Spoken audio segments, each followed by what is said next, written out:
Ողջույն սիրելի հետևորդներ։ Եթե Աստված քեզ ընտրեր աշխարհի համար ամենաթանկ գանձը պահելու, ինչպիսի անոթ կընտրեիր՝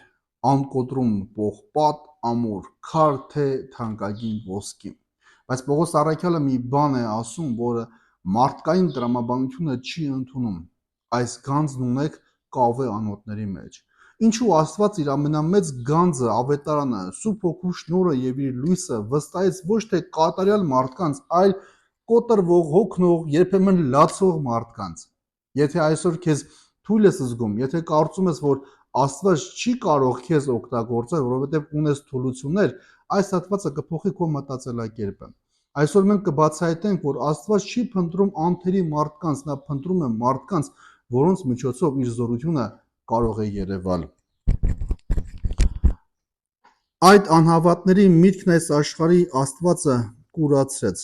որպեսզի նրանց մեջ չծագի Քրիստոսի փառքի ավետարանի լույսը։ Քրիստոսի, որ պատկերն է աներևույթ Աստծո, որովհետև մենք մեզ չէ, որ քարոզում ենք, այլ Հիսուս Քրիստոսին, Տիրոջը, իսկ մեզ որպես ձեր ծառաների իսեր Քրիստոսին, որովհետև Աստված, որ աստած թե խավարից թող լույս ծագի, հենց ինքը ծագեց մեր սրտերում, որպեսզի լուսավորենք Աստծո փառքը գիտությամբ, որ ճառագայթում է Հիսուս Քրիստոսի դեմքից։ Արդ այս գանձն ունենք կավե ամանների մեջ, որպեսզի երևա, որ այս անսահման զորությունն Աստծուց է եւ ոչ թե մեզնից։ Ամեն ինչի մեջ նեղություն ունենք, բայց ընկճված չենք, կարոտյալ ենք, բայց հուսահատ չենք, հալածված ենք, բայց լքված չենք, չարչարված ենք, բայց կործանված չենք։ Մեր մարմինների մեջ շարունակ կրում ենք Հիսուսի մահը, որպեսզի Հիսուսի կյանքն էլ հայտնի մեր մարմինների մեջ։ Քանզի մենք, որ ապրում ենք, միշտ մահվան ենք մատնվում իսեր Հիսուսի, որպեսզի Հիսուսի կյանքն էլ հայտնվի մեր մահկանացու մարմինների մեջ։ Այսպիսով մահը զորանում է մեր մեջ, իսկ կյանքը ձեր մեջ։ Արդ հավատի նույն հոգին ունենք, ինչպես որ գրված է, հավատացի, դրա համար էլ խոսեցի։ Մենք էլ հավատում ենք, այդ իսկ պատճառով խոսում ենք։ Գիտենք, որ նա, ով հարություն տվեց Հիսուսին, մեզ ևս հարություն կտա Հիսուսի հետ, եւ ձեզ հետ միասին կկանգնենք իր առաջ։ Քանզի ամեն ինչ ձեզ համար է, որպեսզի շատերի գոհությամբ առատացած շնորհն ավելանա ի փառս Աստծո։ Դրա համար էլ չենք տկարանում։ Իսկ եթե նույնիսկ մեր այս արտաքին մարդը քայքայվում է, մեր ներքին մարդը նորոգվում է օրըստօրե։ Ամեն։ Աստված, ով ասաց խավարից թող լույս լինի։ Պողոս առաքյալը մեզ հետ է տանում մինչև արարչագործություն, առաջին օրը, երբ ամեն ինչ խավար էր, Աստված պարզապես ասաց թող լույս լինի եւ լույս եղավ։ Նույն Աստված այսօր լույս է ծագեցնում մարդու սրտում։ Սա նշանակում է, որ դարձը պարզապես բարոյական փոփոխություն չէ, դա նոր արարչագործություն է։ Երբ Քրիստոս մտնում է մարդու կյանք, նա լուսավորում է այն անկյունները, որոնք տարիներով խավարի մեջ էին, վախերը, մեղքերը, հիասթափությունները եւ անորոշությունը։ Սուրբ Հովան Ոսկեբերյանը հետևյալ կերպ է բացատրում։ Նա ասում է. ինչպես սկզբում Աստված առանց արևի ստեղծեց լույսը, այնպես էլ մարդու սրտում առանց մարդկային իմաստության ծագեցնում է ճշմարտության լույսը։ Այսինքն հավատքը ծնվում է ոչ միայն փաստերից, այլ Աստծո ներգործությունից։ Այս գանձն ունենք կավե անոթների մեջ։ Սա ամբողջ հատվածի առանցքային պատկերն է։ Կավե անոթը էժան էր, փխրուն էր եւ հեշտությամբ կոտրվում էր։ Պողոսն ասում է, մենք հենց այդ կավե անոթներն ենք, իսկ գանձը Քրիստոսի ավետարանն է, Աստծո շնորհը եւ նրա ներկայությունը։ Ինչու Աստված այդպես արեց, որպեսզի պարզ լինի, որ հաջողության աղբյուրը մարդը չէ, այլ Աստված։ Այսօր մարդիկ փորձում են ստեղծել կատարյալ կերպար առանց թերությունների, առանց ձախողումների, բայց Աստված հաճախ հենց մեր խոցելիության միջոցով է գործում։ Երբ մարդը տեսնում է, որ դու նույնպես պայքարել ես, բայց Քրիստոսը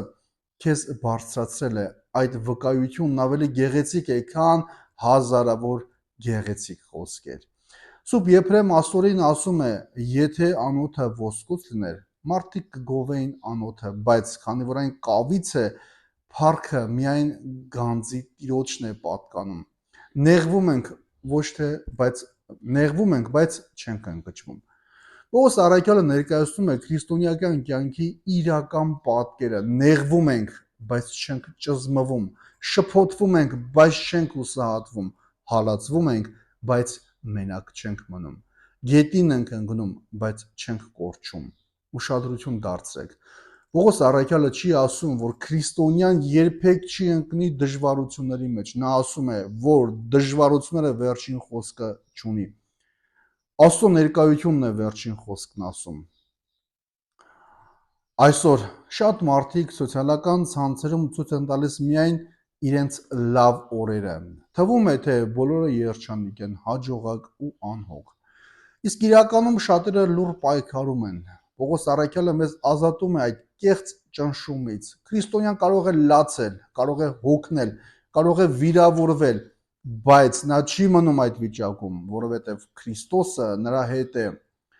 Սուրբ Գրիգոր Նյուսացին ասում է. փորձությունը չի ապացուցում, որ Աստված հեռացել է քեզանից։ Շատ հաճախ այն ապացուցում է, որ Աստված քեզ պատրաստում է ավելի մեծ ծառայության։ Միշտ մեր մարմնի մեջ գրում ենք Հիսուսի մահը։ Սա շատ խորհրդավոր խոսք է։ Պողոս առաքյալը չի խոսում միայն ֆիզիկական տառապանքի մասին, նա խոսում է այն կյանքի մասին, որտեղ մարդն ամեն օր մերձնում է իր հպարտությունը, եսասիրությունը, վրեժխնդրությունը եւ մեղավոր ցանկությունները, որպեսզի Քրիստոսի կյանքը երևա իր մեջ։ Քրիստոնեությունը միայն խաչ կրելը չէ, քրիստոսությունը նաեւ հարության կյանքով ապրելն է։ Ամեն անգամ, երբ ներում ես, թեև վիրավորված ես, Քրիստոսի կյանքը երևում է քո մեջ։ Ամեն անգամ, երբ բարին ես ընտրում չարի փոխարեն, հարության զորությունն է գործում։ Հավատացի, դրա համար էլ խոսեցի։ Պողոս առաքյալը մեջբերում է սաղմոսներից եւ ցույց է տալիս, որ իսկական հավատքը երբեք լուռ չի մնում։ Եթե մարդն իսկապես ճանաչում է Քրիստոսին, նրա խոսքը, վարքը եւ վերաբերմունքը փոխվում են։ Հավատքը չի կարող փակվել միայն եկեղեցու պատերի մեջ, այն պետք է երևա աշխատավայրում, ընտանիքում, բանակում, փողոցում եւ նույնիսկ համացանցում։ Սուրբ Հովան Սուրբ Օգոստինոսը ասում է հավատքը, որը երբեք չի խոսում, շուտով դադարում է նաև ապրել։ Սա չի նշանակում, որ անընդհատ քարոզել, այլ ապրել այնպես, որ մարդիկ հարցնեն, որտեղից է քո խաղաղությունը։ Այսօր շատ մարդիկ պայքարում են կատարյալ լինելու բեռի տակ։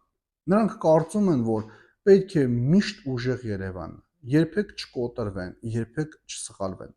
Բայց Պողոս առաքյալն հակառակն է ասում։ Աստված իր գանձը վստահել է կավե անոթների։ Քո թուլությունը կարող է դառնալ Աստծո զորության ամենահզոր վկայությունը։ Երբ մարդիկ տեսնում են, թե ինչպես ես Քրիստոսի օգնությամբ հաղթահարում ցավը, նրանք ավելի հեշտ են հավատում ավետարանին, քան եթե միայն գեղեցիկ խոսքեր լինեն։ Այս հատվածը մեզ կյանքում կիրառելի մի քանի կարևոր խորհուրդներ է տալիս։ Մի ամաչիր քո թուլություններից, այլ հանձնիր դրանք Աստծուն։ Ամեն օր խնդրիր, որ Քրիստոսի լույսը լուսավորի սրտիդ նոր անկյունները։ Երբ փորձության մեջ ես, հիշիր, որ Աստված դեռ գործում է, մի համեմատվիր ուրիշների կատարյալ արտաքին կյանքի հետ։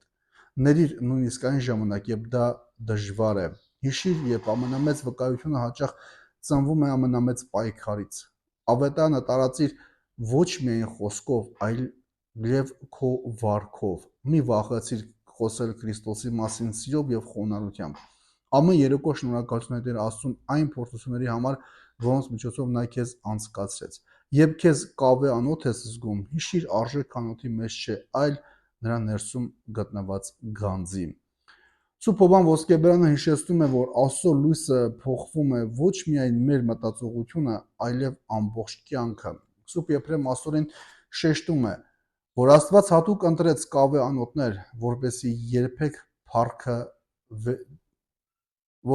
որպեսզի ամբողջ փառքը վերագրվի իրեն։ Սուրբ Գրիգոր Նյուսացին սովորեցնում է, որ փորձությունները ոչ թե Աստծո բացակայության, այլ նրա դաստիարակության նշան կարող են լինել։ Սուրբ Օգոստինոս Երաներեն հիշեցնում է, որ կենդանի հավատքը չի կարող մնալ լուռ, այն արտահայտվում է կյանքով եւ խոսքով։ Սիրելի հավատավոր հետևորդներ,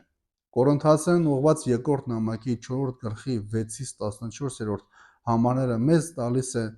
մի ազատագրող ճշմարտություն։ Աստված չի սպասում, որ դառնաս կատարյալ, որպեսզի սկսի գործել քո միջոցով։ Այսօր էլ նա իր գանձը դնում է սովորական մարդկանց մեջ, նրանց, ովքեր երբեմն հոգնում են, ընկնում են, արտասվում են, բայց կրկին կանգնում են Քրիստոսի շնորհիվ։ Եթե այսօր քեզ թույլ ես զգում, մի հուսահատվիր, գուցե հենց դա է թուլության մեջ է Աստված պատրաստում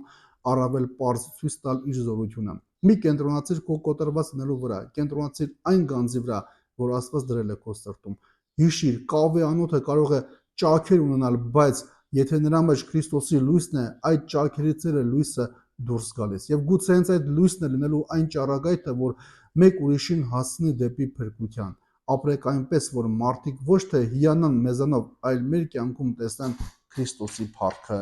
Ամեն։ Սիրելի հավատավոր հետևորդներ, եթե օգտակար եղավ ձեզ այս տեսանյութը, կարող եք հավանել մեկնաբանության բաժնում գրել ձեր կարծիքը, բաժանորդագրվել մեր YouTube-յան ալիքին եւ այս տեսանյութը ուղարկել քո բոլոր բարեկամներին, ընկերներին, նրանց եւս հաղորդակից դարձնելու Աստծո խոսքին։ Աստված օրհնի բոլորիդ։